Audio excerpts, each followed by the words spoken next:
What would you do if I broke into your house?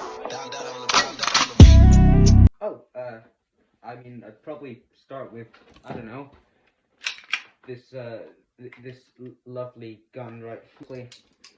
Flip through my collection. Okay, there's another one over here. Then let's not forget about sword numero uno and sword numero, I can't speak Spanish. And also let's not forget the sniper rifle. So yeah, I would think you're a bit outmatched, buddy.